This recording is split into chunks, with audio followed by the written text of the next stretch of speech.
Hello बच्चों, welcome again in our channel Aakar academy.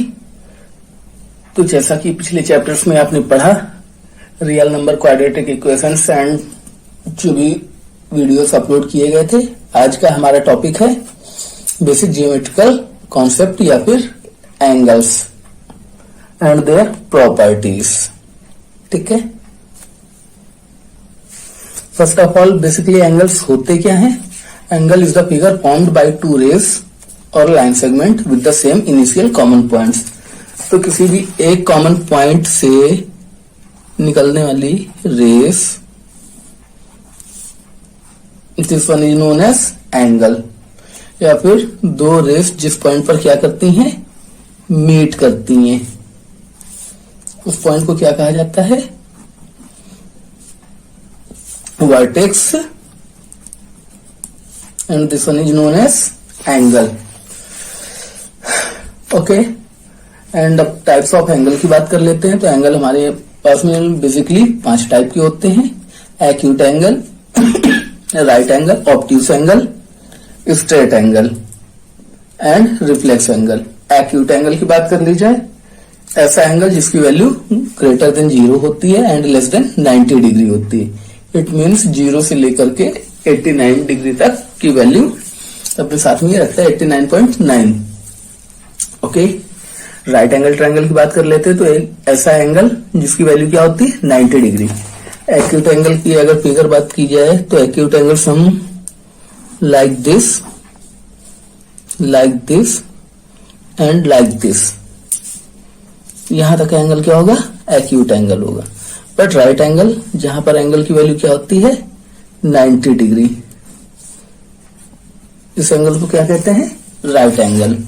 इसके बाद में ऑब्ट्यूस एंगल की बात कर ली जाए तो यहां पर क्या होता है, एंगल की वैल्यू ग्रेटर देन 90 होती है एंड लेस देन 180 डिग्री होती है।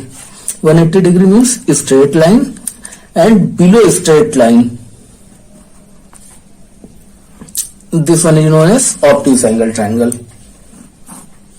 ये ग्रेटर देन 90 होना चाहिए और लेस देन 180 होना चाहिए। स्ट्रेट एंगल की बात कर लें, सीधे एक स्ट्रेट लाइन होती है या फिर हाफ आर्म भी से कहा जाता है, half turn of a circle, this one is known as straight line या फिर and angle half turn is known as straight angle. The value of straight angle is 180 degree.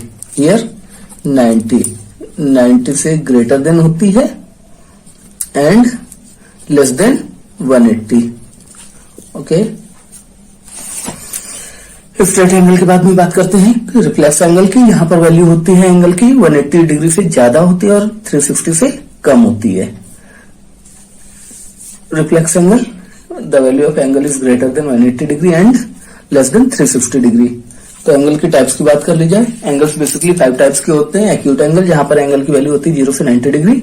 Right angle की बात कर लेते हैं, 90 डिग्री इसकी value, angle की value होती है। ऑब्ट्यूस एंगल की बात कर ले, 90 से ग्रेटर होती है और 90 से कम होती है। स्ट्रेट एंगल की बात कर ले, यहाँ पर एंगल की वैल्यू क्या होती है, 180 होती है या फिर हाफ टर्न भी इसको बोला जाता है। ये रिफ्लेक्स एंगल की बात कर ले, यहाँ पर एंगल की वैल्यू 180 से ज्यादा होती है और 360 से लेस देन होती है। अब एंगल से रिलेटेड कुछ टर्म्स भी होते हैं, जैसे पहला टर्म क्या है, कॉम्प्लीमेंट्री एंगल। तो complementary angle basically two angles are called complementary angles if the sum of their measures is 90 degree. It means दो एंगल को कॉम्प्लीमेंट्री तभी कहा जाएगा जब उनका सम क्या होगा, 90 डिग्री होगा। और each angle is called the complement of other, यानी एक एंगल को दूसरे का कॉम्प्लीमेंट कहा जाएगा। बात कर लेते हैं इस फिगर में, this one angle X and angle Y. तो sum of X and Y is 90 degree, so x is called as the complement of y। I think समझ में आ गया होगा आपको। अब नेक्स्ट टर्म की बात करते हैं जो कि होता है सप्लीमेंट्री एंगल। सप्लीमेंट्री एंगल्स की बात कर लेते हैं। Two angles are called supplementary angles if the sum of their measures is 180 degree. What I say, if the measure of x and y is 180 degree, then this angle is known as supplementary angle and each angle is called the supplement of other। अब supplementary angle के बाद में बात करते हैं adjacent angle की। तो दो एंगल्स को एडजेसेंट एंगल तभी बोला जाता है जब उनमें क्या हो, एक कॉमन वर्टेक्स होनी चाहिए और एक कॉमन आर्म होनी चाहिए। दिस वन, ये क्या है, कॉमन वर्टेक्स है, इन दो आर्म के बीच की ये कॉमन आर्म है। So this angle and this angle is known as adjacent angle.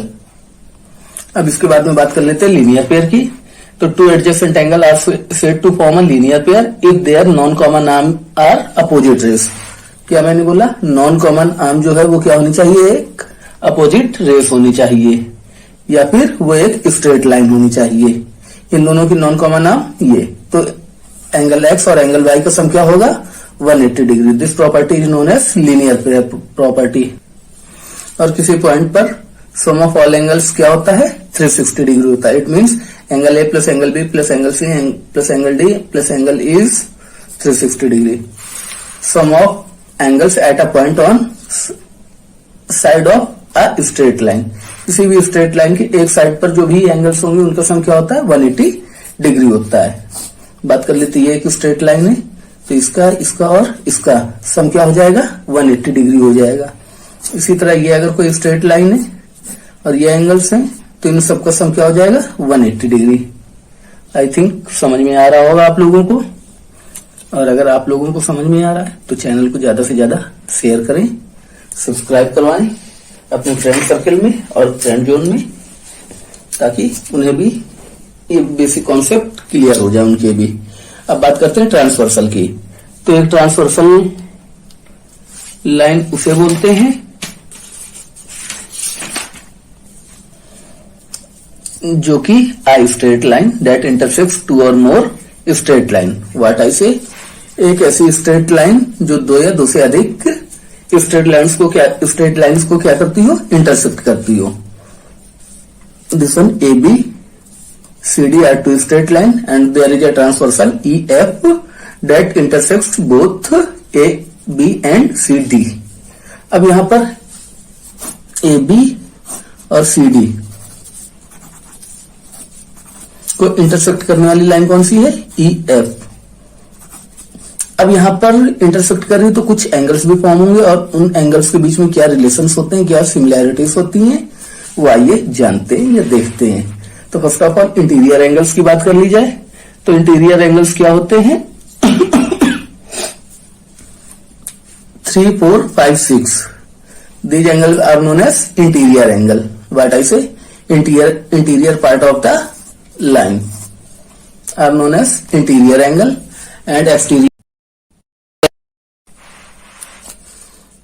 exterior angle की बात कर ली जाए तो 1 to 7, 8 interior angle, 3, 4, 5, 6 exterior angle 1 to 7, 8 and then corresponding angles की बात कर ली जाए, एंगल 1, एंगल 5, व्हाट आई से,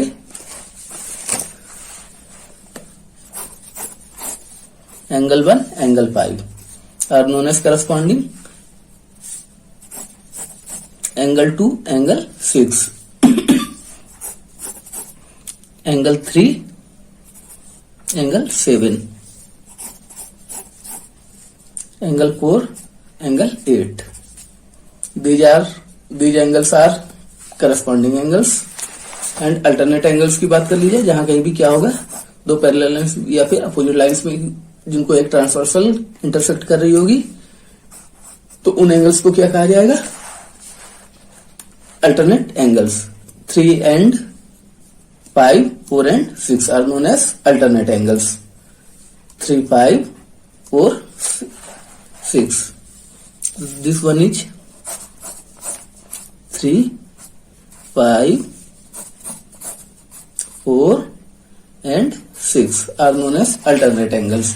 कोई इंटीरियर एंगल्स की बात कर ली जाए तो this angle and this angle are known as cointerior and 4 and 5 are also known as cointerior angles and sum of cointerior angles is 180 degree. अब ट्रांसवर्सल के बाद में बात करते हैं अगले टॉपिक की, पैरेलल लाइंस। तो बेसिकली पैरेलल लाइंस क्या होती हैं, पैरेलल लाइंस दो ऐसी लाइंस होती हैं, दो या दो से अधिक ऐसी लाइंस जो कभी भी एक दूसरे को इंटरसेक्ट नहीं करेंगे, आगे उनको कितना भी एक्सटेंड किया जाए या फिर पीछे जितना भी इनको बढ़ाया जाए, तो ये एक दूसरे को कभी भी इंटरसेक्ट नहीं करेंगे। उस टाइप की लाइंस को क्या कहा जाता है? Parallel line. या फिर दूसरे शब्दों में कहा जाए, इन दोनों के बीच का जो डिस्टेंस होता है हर पॉइंट पर सेम रहता है। इन लाइंस को क्या कहा जाता है? पैरेलल लाइंस कहा जाता है। और पैरेलल लाइंस को अगर कोई ट्रांसवर्सल क्या करती है, इंटरसेक्ट करती है, तो उनके कुछ एंगल्स में रिलेशंस होते हैं। वो रिलेशंस क्या होते हैं आइए देखते हैं। एंगल 1 जो होता है एंगल 5 के इक्वल होता है, एंगल 2 जो होता है एंगल 6 के इक्वल होता है, एंगल 3 एंगल 7 के इक्वल होता है, एंगल 4 एंगल 8 के इक्वल होता है। और इन एंगल्स को करस्पॉन्डिंग एंगल्स कहा जाता है। What I say? Angle 1 is equal to angle 5, angle 2 is equal to angle 6, angle 3 is equal to angle 7 and angle 4 is equal to angle 8। These angles are known as corresponding angles. Okay, and alternate angles की बात कर लीजिए। Angle 5, angle 3 and angle 5, angle 4 and angle 6, angle 1 and angle 7, angle 2 and angle 8 are known as alternate angles. Corresponding angles की बात कर ली जाए तो 1, 5, 2, 6, 3, 7, 4, 8 are known as corresponding angle. Alternate angles की बात कर ली जाए तो 3, 5, 4, 6, 1, 7, 2, 8 are known as alternate angles, जो कि क्या होते हैं? इक्वल होते हैं। करस्पॉन्डिंग एंगल्स भी आपस में इक्वल होते हैं और अल्टरनेट एंगल्स भी इक्वल होते हैं। अब इसके अलावा कोइंटीरियर एंगल 3 एंड 6, 4 एंड 5 की बात कर ली जाए तो जो सम होता है इंटीरियर एंगल का वो क्या होता है? 180 डिग्री होता है। व्हाट आई से? सम of co-interior angle is 180 degree. तो angle 3 plus angle 6 is 180 degree and angle 4 and angle 5 is also 180 degree. I hope आप लोगों को एंगल एंड की प्रॉपर्टीज समझ में आ गई होंगी। और अभी के लिए लाइन एंड एंगल से बेसिक यही है, जो कि class 7th, 8th, 9th and 10th चारों क्लासेस के लिए क्या होता है? मोस्ट इंपॉर्टेंट होता है। इसके बाद भी इनकी प्रॉपर्टीज का यूज किया जाता है, बेसिकली पैरेलल लाइंस की। तो अगर क्लियर ना हुआ हो तो दोबारा से इस वीडियो को देख लें, क्लियर हो जाएगा। बहुत ही सिंपल टॉपिक होता है और इसकी प्रॉपर्टीज बहुत ही ज्यादा इंपॉर्टेंट होती हैं। तो थोड़ा सा सीरियसली इस टॉपिक को लें और नोट्स खुद के बना लें। अगर वीडियो अच्छा लगा हो तो लाइक करें, अगर नहीं अच्छा लगा हो तो शेयर करें। लाइक, शेयर एंड सब्सक्राइब तीनों चीजें एक साथ कर लें, ओके, ताकि ये वीडियो ज्यादा से ज्यादा बच्चों के पास में पहुंच सके। Okay, thanks for watching. Have a nice